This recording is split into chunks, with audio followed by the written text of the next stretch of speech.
Bonjour, ici Roch Giguère, un jardinier passionné. Bienvenue à cette capsule de passionjardin.tv. Alors aujourd'hui, on va composer un agencement automnal. Alors pourquoi faire des potées à l'automne? Bien, c'est il y a certaines plantes qui sont capables de résister jusqu'à moins 10 degrés Celsius. Alors moins 10 degrés Celsius, ça nous mène quand même souvent vers la fin d'octobre, début novembre, si on se fie aux 2-3 dernières années. Alors, on a presque plus de chance qu'au printemps. Hein? Avec les printemps qu'on a des printemps pluvieux, des printemps froids. Mais à l'automne, on a une belle température depuis 2 ou 3 ans. C'est pour ça que la mode des potées automnales sont devenues de plus en plus populaires. Alors aujourd'hui, je vais vous montrer comment en composer une. Et je vais vous montrer certaines plantes qui peuvent convenir à ce genre d'arrangement. Alors, on a une plante ici que tout le monde connaît, qui sont les chrysanthèmes d'automne. Alors, pas des chrysanthèmes d'été ou de printemps. Alors, les chrysanthèmes d'automne qui peuvent endurer des froids quand même assez sévères durant l'automne.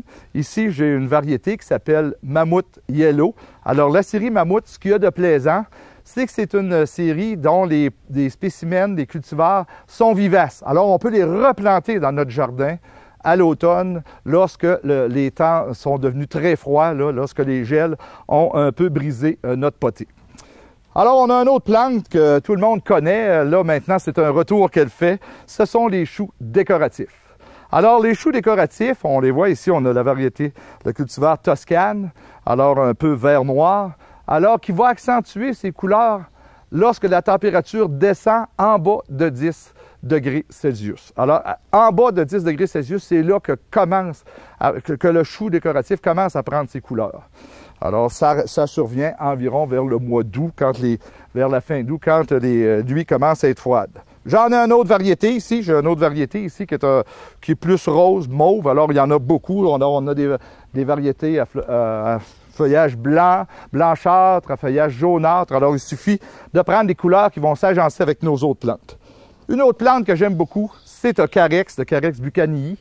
Alors, un carex de Buchanan, un carex qui a un beau feuillage comme cuivré, alors qui imite un peu les couleurs de l'automne. Alors, il ne faut pas s'en faire, c'est les mêmes couleurs qu'il y a durant l'été.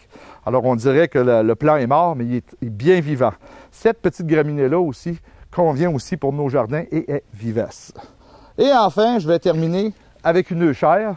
Une euchère qu'on pourra remettre ensuite dans notre jardin vers le début de novembre. Alors, cette euchère-là, alors qu'on cultive pour les fleurs, mais à l'automne, c'est surtout pour son feuillage qui va bien convenir à notre potée automnale. Alors, voici, pour le terreau, on va se servir d'un terreau qui est un terreau à jardinière. Alors, j'en ai un ici avec la perlite, tout ça, qui va convenir aussi, qui convient pour nos potées estivales, mais qui convient parfaitement pour nos potées automnales. Alors, je le dépose. Alors, ici, j'ai assez de terre pour faire mes plantations. Alors, je vais commencer par ma plante la plus haute qui va faire mon fond. Alors, je la plante ici.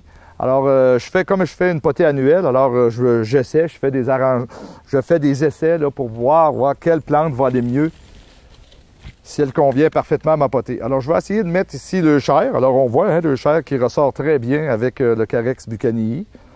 Étant donné que je veux me donner un peu de couleur, je vais mettre ici le blue mammouth, le yellow mammouth, excusez. Hein?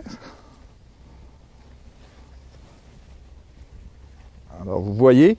Et une petite plante à l'avant-scène. Alors, je ne sais pas quelle que je vais choisir. Je vais l'essayer. Celle-ci, je peux le rentrer. Ah, j'aime bien celle-ci, qui a l'air d'un petit bonsaï à cause qu'elle a perdu ses feuilles. Mais je vais la rentrer suffisamment creux. Vous voyez. Attendez une petite minute. Je vais la faire comme ça.